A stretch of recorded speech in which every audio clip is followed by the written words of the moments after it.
Hello dear legal aspirants, कैसे हैं आप सब? Welcome to MK judiciary insights and today's class we will discuss the BNS next topic. In the previous classes we have discussed the BNS in comparison with IPC.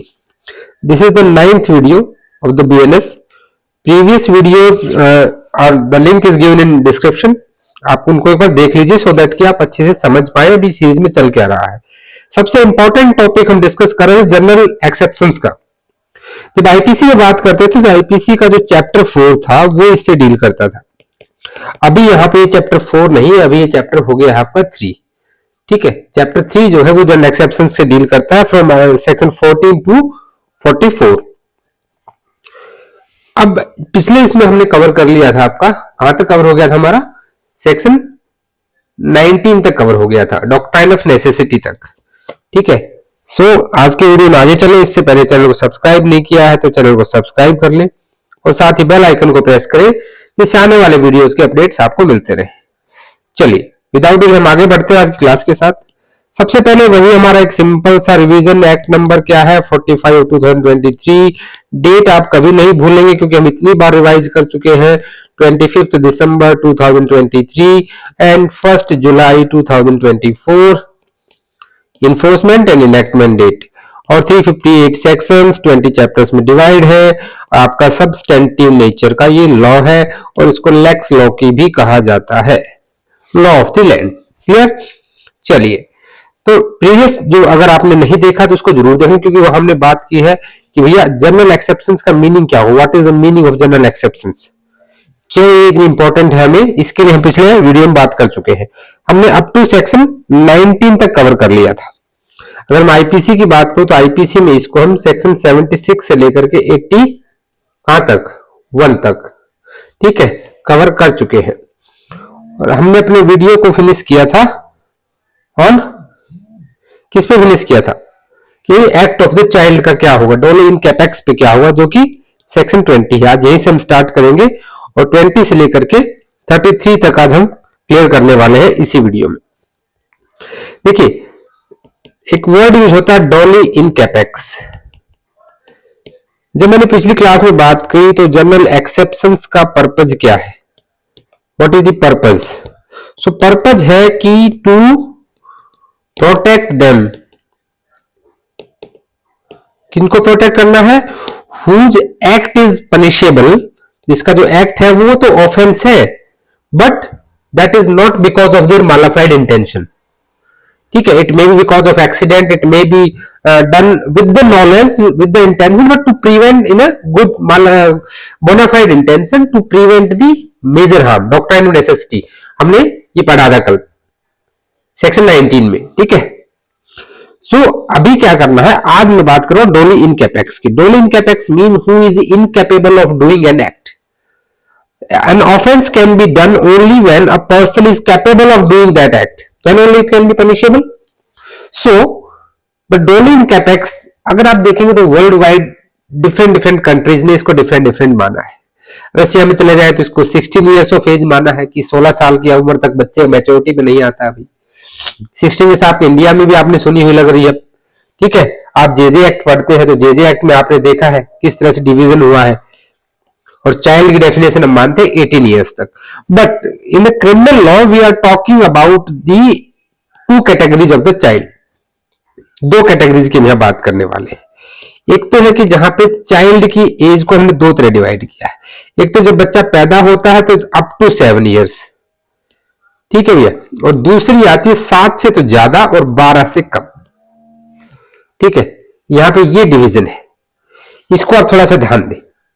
और इस पे दोनों पे अलग अलग है. जो इम्यूनिटी है, देखिए जनरल एक्सेप्शंस का पर्पस मैंने भी बताया, to protect them, to give them immunity, and the child is and up to the age of 7 years is absolute immune from the criminal culpability. तो क्रिमिनल कल्पेबिलिटी है उससे वो एब्सोल्युटली इम्यून होगा. 7 to 12 it depends upon the maturity. और यही चीज हम आज डील करने वाले हैं कहां पे? आपके सेक्शन 20 एंड 21 में. सेक्शन 20 में क्या आगे लिख ले, ये चीज मैं आपको बता देता हूं. Doli incapax, who is incapable of doing an criminal act. It means that up to the age of 7 years, the child is not aware about the consequences of their act, what is wrong and what is right. So the section 20, act of a child under 7 years of age, nothing is an offense which is done by a child under 7 years of age. बहुत छोटा सा एक section है और ये clearly तीन चीज यहाँ पे याद रखिए. पहला तो ये डॉक्ट्राइन लिख लीजिएगा, किसी एमसीक्यू में आपसे पूछी जा सकती है. दूसरा यहाँ पे लिखिए कि ये एब्सोल्यूट इम्यूनिटी देता है. एब्सोल्यूट इम्यूनिटी मींस कोई इफ एंड बट नहीं है. 7 साल तक का बच्चा चाहे कोई भी एक्ट करे, वो किसी भी अपराध की श्रेणी में आए, but we will not consider him as an offence. Next पे हम आते हैं जहां आप लिखिए doli capax. While I am writing it, Dolly capex is a Latin maxim. It means the person is capable, but that depends on the maturity level. तो यहां थोड़ा सा डिवाइड कर दिया चीज को कि child above 7 and under 12 year of age of immature understanding. देखिए अब ये इम्यूनिटी किसको दे रहा है? जनरल एक्सेप्शन में यहां एब्सोल्यूट इम्यूनिटी नहीं है. ये इम्यूनिटी किसको प्रोवाइड कर रहा है कि कोई भी ऐसा एक्ट जो 7 साल से ऊपर के बच्चे ने और 12 से कम के इमेच्योर बच्चे ने, जिसके अंडरस्टैंडिंग क्या है? इमेच्योर है. How to justify the maturity? Suppose करो ये एक बच्चा है जिसकी उम्र है 11 साल. अब इसने क्या किया? इसने कहीं से एक वॉच इसको पसंद आ गई, उसने वॉच को क्या किया? चुरा लिया. अब ये उस वॉच को अपने हाथ पे बांध के घूम रहा, अपने फ्रेंड्स को दिखा रहा है कि देखो मेरी घड़ी कितनी अच्छी है, मैं एकदम मस्त ब्रांडेड घड़ी पहन रखा हूं. इट मीन्स कि यहां पे उसका इंटेंशन इसको डिस्पोज ऑफ करने का नहीं था, तो उसका जो मैच्योरिटी लेवल है यहां पे कम था. बट अगर यही बच्चा इस घड़ी को मिलते ही किसी के पास ले जाके बेच देता है, उससे पैसे ले लेता है, it means he is having that much maturity, that much understanding developed in him कि इस घड़ी को बेच के मैं पैसे कमा सकता हूं. समझ रहे मेरी बात को? तो भैया यहां पे वो कल्पेबिलिटी उसकी हो जाएगी. इसीलिए ये एब्सोल्यूट इम्यूनिटी नहीं देता है. The culpability is decided upon this word immature understanding. Immunity तभी मिलेगी जब इमेच्योर अंडरस्टैंडिंग है. अब हम लैंग्वेज पढ़ते हैं. देखिए, nothing is an offence which is punish done by a child above 7 years of age. ठीक है, nothing is an offence which is done by a child above 7 under 12 years of age who has not attained sufficient maturity of understanding to judge the nature and consequences of the conduct on that occasion. Understood? पुराने time में बहुत सारे तरीके होते थे कि भाई बच्चे को एक हाथ में सेब और एक हाथ में मतलब फ्रूट और पैसे ले लेते थे, मतलब फाइन्स वगैरह. तो बच्चा अगर कुछ फ्रूट को उठाएगा तो, but that was not a part of reasoning. ठीक है, अभी पर्टिकुलरली उसका कंडक्ट यहां पे रिलेवेंट हो जाता है, जो कि हम एविडेंस एक्ट में पढ़ते हैं. So dear friends, please note down the IPC section. Relevant IPC section पक्का लिखने सब जगह. आईपीसी का सेक्शन कौन सा था? 20 जो वो सेक्शन 82 को रिप्रेजेंट करता है, और ये 83. क्योंकि मैं प्रीवियस सेक्शन इसलिए बोल रहा हूं so that it will be easy for you to remember, क्योंकि आईपीसी तो आप ऑलरेडी पढ़ चुके हैं, और जिन्होंने आईपीसी नहीं पढ़ी वो डायरेक्ट बीएनएस पढ़ रहे हैं, लॉ के नए स्टूडेंट्स हैं, उनको इतना डीप में प्रीवियस सेक्शंस फिर भी नॉलेज लिखे तो जरूरी है. चलिए नेक्स्ट चलते हैं. यहां तक तो हमने देखा कि एक चाइल्ड जो है उसके लिए जो कल्पेबिलिटी है वो कैसे उसकी इम्यून होगी. अब आते हैं next section 22 which relates with the IPC which section 84 act of a person of unsound mind. अब ये बहुत बड़ा डिफेंस बार बार लिया जाता है कि द पर्सन इज द क्या है? इंसेनिटी. यहां पे आ जाता है एक वर्ड इंसेनिटी. अब जो इंसेनिटी है दो तरह की होती है. एक इंसेनिटी आपकी है जिसको कहा जाता है मेडिकल इंसेनिटी, और दूसरी कही जाती है लीगल इंसेनिटी. मेडिकल इंसेनिटी से क्या मतलब है कि जब इंसेनिटी का क्या हो, मेडिकली किसी डॉक्टर के पास इलाज चल रहा है, doctor declares that the person is medically insane, but the BNS recognized, IPC was also and the same BNS recognize only the legal insanity. आप पहले सेक्शन को पढ़िए तो आपको चीजें ज्यादा अच्छे से क्लियर हो जाएंगी. यहाँ पे nothing is an offense which is done by a person who at the time of doing it never matters कि वो पहले पागल था कि नहीं था, बाद में था कि नहीं था. If a person is insane in this period and in this also he is insane. Okay, but in this particular period he is sane and he done an act which is an offense. तो भैया हम उसको same person नहीं मानेंगे, insane नहीं मानेंगे. ठीक है, नेक्स्ट आगे चलिए. By the reason of unsoundness of mind is incapable of knowing the nature of act or that is he is doing what is either wrong or contrary to law. अब ये बहुत simple सी भाषा में एक चीज कह रहा है आपको कि किसी भी व्यक्ति का अगर वो अनसाउंड माइंड का है और by reason of unsoundness of the mind, एक ही बात की गई यहां पे, अनसाउंडनेस ऑफ द माइंड. तो इन दैट केस अगर वो इनकैपेबल है, अब एक बंदा पागल है, उसको नहीं पता कि उसका एक्ट क्या होगा. ठीक है, यही पे क्वेश्चन और आपसे बार बार पूछा जाता है कि अगर किसी पागल व्यक्ति ने मुझ पर अटैक कर दिया तो क्या मैं उसके ऊपर अपना right to private defence use कर सकता हूं? डेफिनेटली कर सकते हैं. ठीक है, सो रिमेंबर दिस पॉइंट. वो हम private right to private defence में तब बात करेंगे, उसके लिए रुको, भी थोड़ा एडवांस हो जाएगा. नहीं, मैं समझ गया आपके कमेंट को, बट आप रुको अभी उस चीज को. देखो बहुत आगे नहीं चलना है, वो चीजें मैं बटले इसलिए बता देता हूं कि ये एमसीक्यूज में पूछे जाते हैं. जो मैं आपको बीच में पॉइंटर्स बताता हूं, ये आप कहीं भी पीवाईक्यूज देखिएगा तो वहां पे आपको चीजें मिलेंगी और इनके बहुत ज्यादा चांसेस होते हैं कि एग्जाम में आ जाए. तो सो दैट कि आपका प्रीलिम्स का तो यहीं से प्रिपरेशन हो जाएगा. अब सेक्शन 22 पे देखिए, केस यहां पे नोट डाउन कर लीजिए, मैकनॉक्टन्स केस. मैकनॉक्टन केस ये एक ऐसा केस आया था जिसने पूरे वर्ल्ड को, जी हाँ, पूरे वर्ल्ड को इसने क्या किया, इंसेनिटी के ऊपर प्रिंसिपल्स दे दिए and every country adopted this. यहां पे होता क्या है कि एक बंदा होता है, उसको लगता है, इल्यूजन है उसको कि जो उनका प्रेसिडेंट है, प्राइम मिनिस्टर था उस टाइम पे इंग्लैंड का, वो उसको मार देगा. अब इस इल्यूजन में वो उसको लगा कि ये मुझे मारे उससे पहले मैं उसको मार देता हूं, और ये उसके पीए को मार देता है. तो पीए की जो कद काटी है वो एकदम बिल्कुल पीएम की जैसी ही थी.